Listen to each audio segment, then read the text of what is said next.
خانہ کعبہ کی تعمیر کس نے کی تھی؟ حضرت آدم علیہ السلام جب جنت سے زمین پر تشریف لائے تو بارگاہ الہی میں عرض کیا، خدایا میں یہاں پر نہ تو ملائکہ کو دیکھتا ہوں اور نہ ہی یہاں پر کوئی عبادت گاہ دیکھتا ہوں، جیسا کہ آسمان پر بیت المعمور دیکھتا تھا جس کے ارد گرد طواف کیا جاتا تھا۔ اللہ تعالیٰ نے فرمایا، اے آدم تم زمین پر کعبہ کی تعمیر کرو اور اس کی طرف رخ کر کے نماز ادا کیا کرو اور اسی کا طواف بھی کیا کرنا۔ کعبے کی تعمیر میں تمہاری رہبری حضرت جبرائیل علیہ السلام کریں گے۔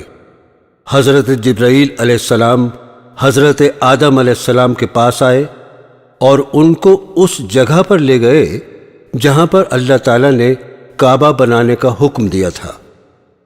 حضرت جبرائیل علیہ السلام نے سب سے پہلے نشاندہی کی، پھر اس کے بعد 7 زمین تک کعبے کی بنیاد ڈال دی، جس کو فرشتوں نے 5 پہاڑوں سے لائے گئے پتھروں سے بھر دیا اور اس کی چاروں طرف سے دیواریں بنا دی۔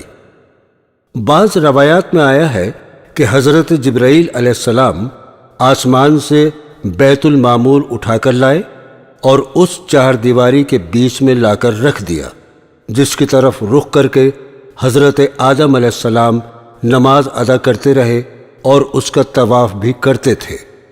حضرت نوح علیہ السلام کے وقت جب طوفان آیا تھا تو اللہ تعالیٰ کے حکم سے بیت المعمور کو اٹھا کر حضرت جبرائیل علیہ السلام آسمان پر واپس لے گئے اور کعبے کی جگہ اونچے ٹیلوں میں بدل گئی، لیکن پھر بھی لوگ یہاں پر برابر برکت کے لیے آتے تھے اور آ کر دعا مانگتے تھے۔ حضرت ابراہیم علیہ السلام کے زمانے تک کعبہ اسی حال میں رہا، لیکن جب حضرت اسماعیل علیہ السلام اور حضرت ہاجرہ علیہ السلام آ کر اس میدان میں ٹھہرے اور ان کی وجہ سے کچھ آبادی ہو گئی، اور حضرت ہاجرہ علیہ السلام کے انتقال کے بعد حضرت ابراہیم علیہ السلام کو اللہ تعالیٰ کا حکم ہوا، آپ اسماعیل کو ساتھ لے کر یہاں پر کعبہ بنائیں۔ اس کی نشاندہی اس طرح کرائی گئی۔ اللہ تعالیٰ نے فرمایا، میں ایک بادل کا ٹکڑا بھیج رہا ہوں، اس کے سائے کو دیکھ کر ایک خاکہ بناؤ اور اس کی حد بندی کر دو۔ حضرت ابراہیم علیہ السلام نے حضرت اسماعیل علیہ السلام کی مدد سے زمین کھودی تو بنیاد حضرت آدم علیہ السلام نمودار ہوئی، اور پھر اسی مقام پر حضرت ابراہیم علیہ السلام نے خانہ کعبہ کی تعمیر شروع کر دی، اور جب خانہ کعبہ کی دیواریں حضرت ابراہیم علیہ السلام کے سر کے برابر اونچی بن گئیں اور انہیں اب اس سے اونچی دیوار بنانا مشکل ہو گیا، تب اس وقت حضرت ابراہیم علیہ السلام کے ایک معجزے کا نزول ہوا، جو کہ ایک پتھر کی شکل میں تھا، جس کو مقام ابراہیم کہا جاتا ہے۔ یہ ایک مقدس پتھر ہے جو کہ خانہ کعبہ سے چند فاصلے پر رکھا ہے۔ یہ وہ پتھر ہے کہ جب حضرت ابراہیم علیہ السلام خانہ کعبہ کی تعمیر فرما رہے تھے اور اس کی دیواریں ان کے سر سے اونچی ہو گئی تھیں، تب انہوں نے اس پتھر پر کھڑے ہو کر خانہ کعبہ کی تعمیر شروع کر دی۔ اس پتھر کی خاص بات یہ تھی کہ یہ خود بخود ہوا میں اوپر اٹھ جاتا تھا، اور حضرت ابراہیم علیہ السلام بڑے آرام سے کعبے کی تعمیر فرما رہے تھے، اور یہ پتھر موم کی طرح ملائم تھا۔ اس پتھر پر حضرت ابراہیم علیہ السلام کے پیروں کے نشان بن گئے تھے۔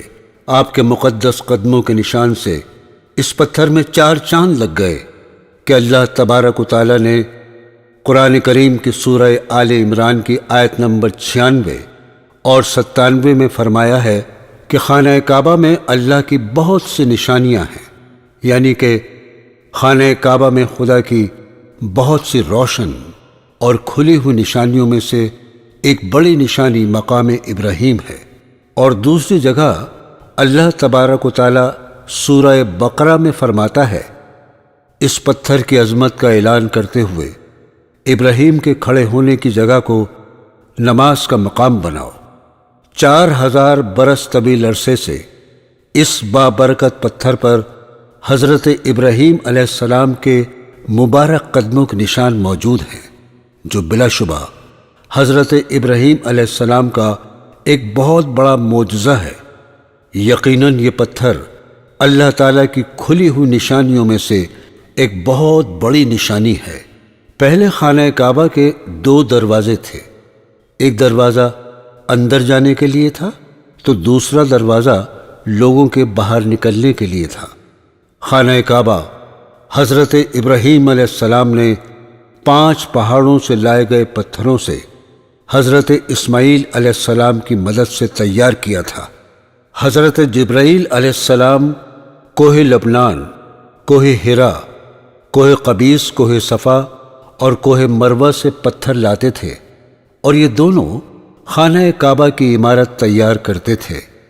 جب عمارت پوری طرح سے تیار ہو گئی تو ایک دن حضرت جبرائیل علیہ السلام نے حضرت ابراہیم علیہ السلام سے آ کر فرمایا، اے ابراہیم، اللہ تعالیٰ نے تم کو سلام کہا ہے اور فرمایا ہے کہ تم نے بڑی محنت سے یہ گھر بنایا ہے، اور فرمایا، اے ابراہیم، تم لوگوں کو دعوت دو خانہ کعبہ آنے کی اور بلند آواز میں پکارو، میں تمہاری آواز لوگوں تک پہنچا دوں گا۔